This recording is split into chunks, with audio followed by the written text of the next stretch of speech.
మీ బంగారం తాకట్టులో ఉందా? విడిపించుకోలేక ఇబ్బందులు పడుతున్నారా? అయితే మీ బంగారాన్ని వెంటనే విడిపించి కొంటాం. గణేష్ గోల్డ్. మీరు సంప్రదించాల్సిన ఫోన్ నంబర్లు 9160-266-916, 8712619507.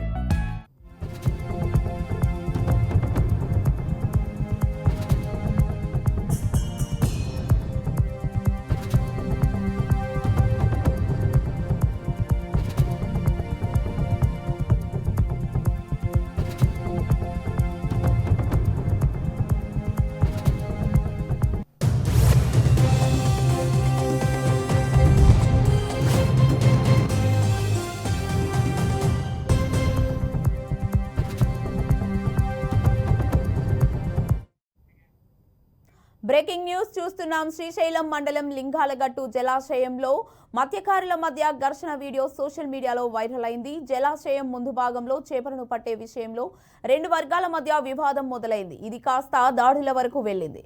తెప్పలపై చేపల వేట సాగిస్తున్న సమయంలో నది మధ్యలోనే తెప్పలు దూకుతూ తెడ్ల కర్రలతో దాడులు కొట్టుకుంటున్నారు. ఈ దాడుల్లో కొందరు మత్స్యకారులు గాయపడ్డారు. శ్రీశైలం గేట్లు మూసివేయడంతో జలాశయం దగ్గర చేపలు పట్టే సమయంలో ఈ ఘటన జరిగింది.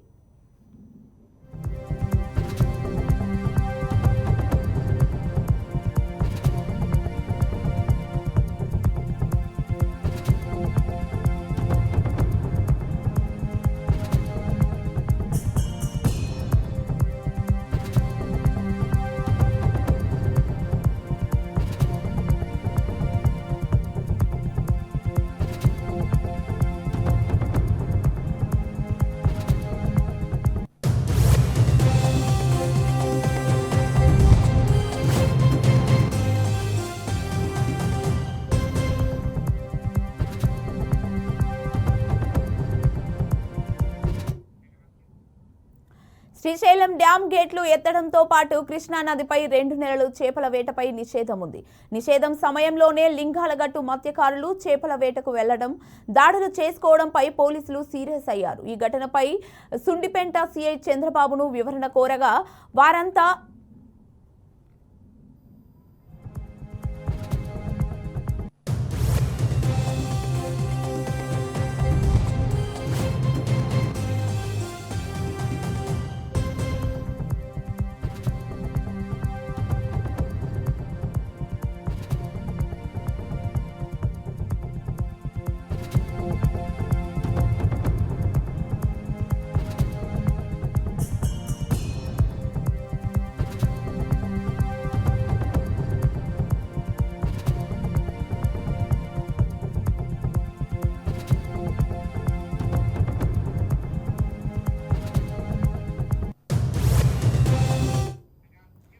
ఈ ఘటనపై సుండిపెంట సిఐ చంద్రబాబును వివరణ కోరగా అందరూ అతని బంధువులే అని, చిన్న చేప కోసం ఆవేశంలో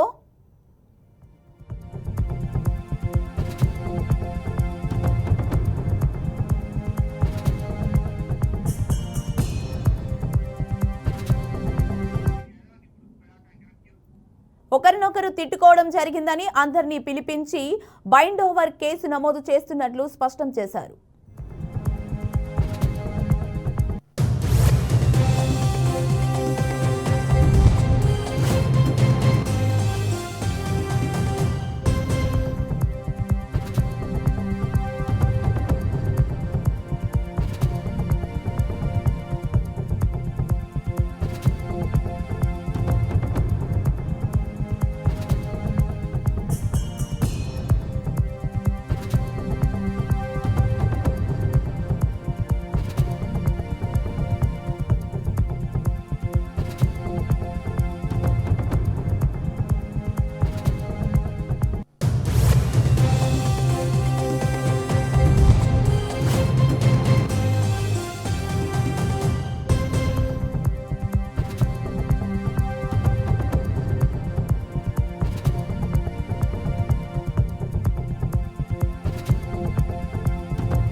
తెలంగాణలో రిటైర్ అయిన అధికారుల అవినీతి బాగోతం బట్టబయలవుతోంది. గత 4 నెలలుగా ఎక్కడో ఒక చోట వరుసగా సర్వీస్లో ఉన్న అధికారులు ఏసీబీకి చిక్కుతూనే ఉన్నారు.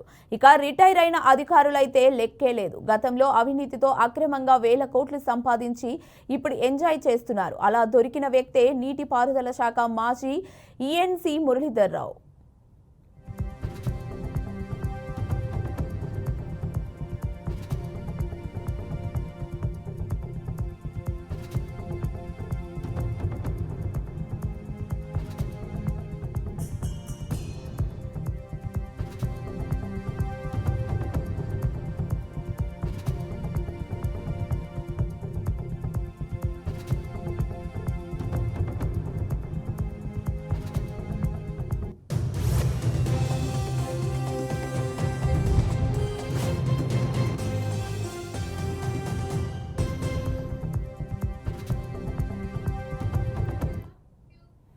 ఆదాయానికి మించిన ఆస్తుల కేసులో మురళీధర్ రావును ఏసీబీ అధికారులు అరెస్టు చేశారు. మొత్తం 11 చోట్ల ఏసీబీ అధికారులు సోదాలు నిర్వహించారు.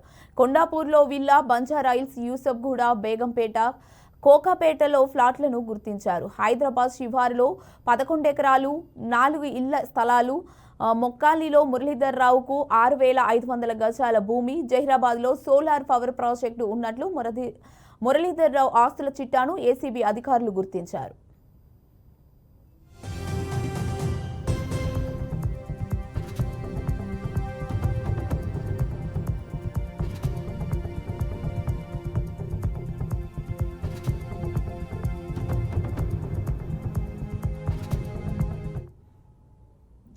కరీంనగర్లోనూ భవనాలు ఉన్నట్లు అధికారులు తెలిపారు. మురళీధర్ రావుకు బెంచ్తో పాటు 3 కార్లు కూడా ఉన్నాయని చెప్పారు.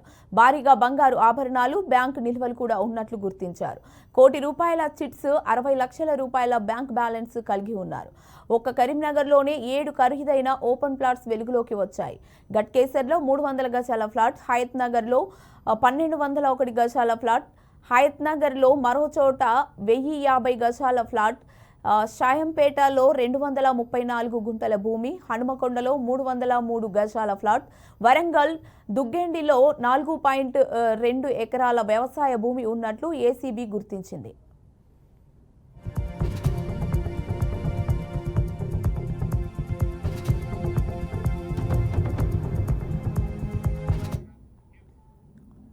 మురళీధర్ రావు ఉమ్మడి ఆంధ్రప్రదేశ్ రాష్ట్రంలోనే పదవి విరమణ పొందారు. ఆ తర్వాత ఆయన పదవి కాలాన్ని 13 ఏళ్ల పాటు పొడిగించారు. కాంగ్రెస్ ప్రభుత్వం వచ్చిన తర్వాత కూడా కొన్ని రోజులు పదవిలోనే కొనసాగారు.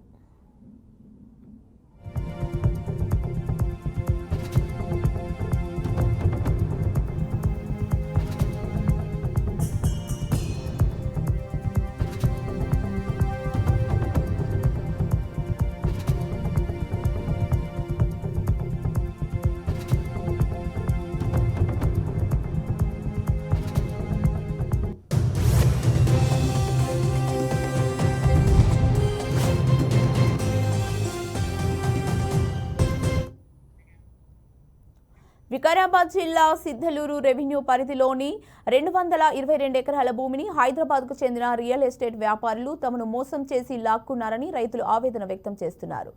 కోటాలగూడెం గ్రామానికి చెందిన 45 మంది రైతుల భూమిని కొందరు గ్రామ పెద్దలు, నాయకుల సహకారంతో పక్కా ప్లాన్తో లాక్కున్నారని రైతులు వాపోతున్నారు. రైతులను మభ్యపెట్టి డబ్బులు ఇస్తాము, ఫ్రీడమ్ ఫైటర్కి భూమి ఇస్తున్నాము అంటూ మాటలు చెప్పి ఆ భూమిని రియల్ ఎస్టేట్ వ్యాపారులకు గ్రామ పెద్దలు, నాయకులు కలిసి అమ్మేశారని ఆవేదన వ్యక్తం చేస్తున్నారు. ఈ కుట్రలో గ్రామానికి చెందిన కొంతమంది నాయకులు తొత్తులుగా వ్యవహరించారని, వారిపై సంబంధిత అధికారులు వెంటనే చర్యలు తీసుకోవాలని గ్రామస్తులు కోరుతున్నారు. ఈ విషయంపై ఉన్నతాధికారులు స్పందించి తమ భూమిని తమకు ఇప్పించాలని రైతులు విజ్ఞప్తి చేస్తున్నారు. 5 సంవత్సరాల నుంచి సర్పంచ్ కొడలవడం సర్పంచ్ మాజీ సర్పంచ్ రామనాయక్ గారు ఇలా ఆర్మీ అంట అని చెప్పేసి తీసుకుని వచ్చినమాట హైదరాబాద్ రియల్టర్లను అందరినీ. జగన్మోహన్ రావు, భారతి, సుందరి, మాధవి వీళ్ళందరినీ తీసుకుని వచ్చింది ఆయన ఆర్మీ ల్యాండ్ అంట అని చెప్పేసి. ఆర్మీ ల్యాండ్ వాళ్ళకి ఎంత అలాట్ చేశారని ఇప్పటి నుంచి మేము మాకు తెలివి వచ్చినప్పటి నుంచి అప్లికేషన్ పెడుతున్నాం ఎంఆర్ ఆఫీస్లో. మా దగ్గర రికార్డ్ లేదని చెప్తున్నారు ఎంఆర్ ఆఫీస్ వాళ్ళు. ఎన్ని ఆర్టీ యాక్ట్లు వేసినా మాకు రికార్డ్ లేదు, ఎన్ని ఆర్టీ యాక్ట్లు వేసినా మాకు రికార్డ్ లేదు. రికార్డ్ లేనప్పుడు వాళ్ళకి రికార్డు ఎడికెళ్ళి వస్తుంది? ఆర్మీ వాళ్ళు బతుకున్నప్పుడు మరి ఆర్మీ వాళ్ళు ఎవరైతే కొన్నారో ఆర్మీ వాళ్ళని తొలకొచ్చి చూపించాలి కదా. నేను భూమి అమ్మినా, మరి నేనే నా భూమి చూపాలి ఎక్కడ ఉందో. అలాంటిది ఏం చేయట్లేదు. రైతులు ఉన్నది రైతులను గుంజుకుంటున్నారు, వాళ్ళకి ఇస్తున్నారు, రైతులు గుంజుకున్నారు, వాళ్ళకి ఇస్తున్నారు, మా భూమిని గుంజుకున్నారు, వాళ్ళకి ఇస్తున్నారు. ఏమైనా చెప్పి అడగడానికి పోతే ఎఫ్ఐఆర్లు, కేసులు, ట్రేస్ పాసులు. మీరు భూమిలో దర్జనకు వచ్చిర్రు, మిమ్మల్ని చంపేస్తాం, రాకండి, మీకు ఇంత 10 లక్షలు ఇస్తాం, వెళ్ళిపోండి, లేకపోతే చంపేస్తాం మిమ్మల్ని. మీ భూమిలో కంపల్సరీ కావాల్సిందే. మేము ఇవ్వం భూమి. ఆర్మీ ఎవరు అనేది కూడా చెప్తలేరు. ఎక్కడున్నారు ఆర్మీ అనేది చెప్తలేరు. మీ ఆర్మీ వాళ్ళకి ఎంత అలాట్ చేసిన కూడా చెప్తలేరు. ఉన్నదే ఆర్మీ 10-12 మంది ఉన్నారు ఆర్మీ వాళ్ళు. 10-12 మందికి ఉన్నప్పుడు 200 ఎకరాలు ఎట్లా కబ్జా అవుతుంది ఇక్కడ? పోయిన సంవత్సరం 5 సంవత్సరాల నుంచి సర్పంచ్ కొడలవడం సర్పంచ్, మాజీ సర్పంచ్ రాములు నాయక్ గారు. ఒడిశా రాష్ట్రం బాలాసోర్లో బీఈడీ విద్యార్థిని ఆత్మహత్య చేసుకున్న ఘటన దేశవ్యాప్తంగా సంచలనం రేపుతోంది. ఈ ఘటనపై రాజకీయంగా తీవ్ర దుమారం రేగింది. ఇది ఆత్మహత్య కాదని, ముమ్మాటికి బీజేపీ వ్యవస్థ మానవత్వహీనంగా చేసిన హత్య అని ప్రతిపక్ష కాంగ్రెస్ నేతలు ఆరోపిస్తున్నారు. ఈ సంఘటనపై ఒడిశా వ్యాప్తంగా తీవ్ర ఆగ్రహం వ్యక్తమవుతోంది. విద్యార్థి సంఘాల నాయకులు, పలు రాజకీయ పార్టీల నేతలు పెద్ద ఎత్తున ఆందోళనకు దిగుతున్నారు. ఈ ఘటనను నిరసిస్తూ బీజేపీ కార్యకర్తలు కూడా భారీ స్థాయిలో నిరసన కార్యక్రమాలు చేపట్టారు. ఒడిశా అసెంబ్లీ ఎదుట వందలాది మంది నిరసనకారులు హాజరై ప్రభుత్వానికి వ్యతిరేకంగా నినాదాలు చేశారు. పరిస్థితిని అదుపులోకి తెచ్చేందుకు రంగంలోకి దిగిన పోలీసులు నిరసనకారులను చెదరగొట్టేందుకు నీటి పిరంగులు, టీయర్ గ్యాస్ ప్రయోగించారు. దీంతో అక్కడ ఉద్రిక్తత నెలకొంది. ఒక విద్యార్థిని ఆత్మహత్య ఘటనకు నిరసనగా బీఈడీ నేతృత్వంలో బాలాసోర్ బంద్ పాటిస్తున్నట్లు బీజు జనతాదళ్ నాయకులు తెలిపారు.